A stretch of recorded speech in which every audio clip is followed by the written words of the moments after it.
হ্যাঁ, কি অবস্থা শফিক ভাই, ভালো আছেন? কি অবস্থা শফিক ভাই, আছেন ভালো? আলহামদুলিল্লাহ। সাথে কে এটা?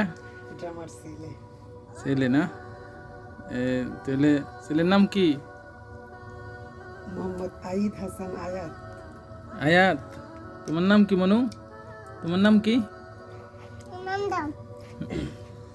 তো আপনি কিছুদিন আগে বললেন যে রান্না বান্না আপনার সবচেয়ে কষ্ট। এখন রান্না বান্না কে করে? এখন রান্না করা আমার আম্মু করে। আপনি কষ্ট কমাই দিচ্ছেন, মানে আপনার রান্না বান্না করা লাগে না? না, না, এই যে সৌদি আরব ফ্যামিলি নিয়ে আসছেন, কেমন লাগতেছে? আলহামদুলিল্লাহ ভালো লাগতেছে। ভালোই না? কি বিষয়ে আসছেন? জিয়ারা বিষয়। জিয়ারা? মাশাআল্লাহ। যাক, ছেলের বয়স কত? ছেলের বয়স 2 বছর 5 মাস চলতেছে। 2 বছর 5 মাস। তো এরা কতদিন থাকবে সৌদি আরব? এরা 5 মাস আর কি থাকবে। কুরবানির আগে চলে যাব।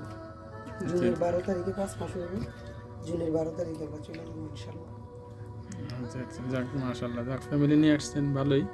এবার যারা আরব প্রবাসী রয়েছে তাদের ফ্যামিলি যেন নিয়ে আসে, এই ব্যাপারে কিছু বলবেন? যার সামর্থ্য আছে সে নিয়ে আসবে, এতটুকু। আচ্ছা আচ্ছা, না আপনি কোনো সহযোগিতা করতে পারবেন পরামর্শ দিয়ে, বা আনলে কি সুবিধা এটা বলেন তো? আনলে তো সব সুবিধা কেউ পাইবে। দেখেছি ওরা এই দেশে স্বামীরও পাইলো, তারপরে মনে করেন মক্কা মদিনা আছে, মক্কাতে ওমরা করতে পারলো, মদিনা আছে, মদিনা জিয়ারত করলো, নবী করিম সাল্লাল্লাহু আলাইহি সালাম পৌঁছাইলো। এর চেয়ে সৌভাগ্য আর কি আছে? যাক মাশাআল্লাহ, যাক ধন্যবাদ। আপনি ফ্যামিলি নিয়ে আসছেন, সাথে সাথে আমাদের বাইসতে আছে। তোমার নাম কি মনু, বলো তো? তোমার নাম কি? তোমার টাকাটা কই? টাকাটা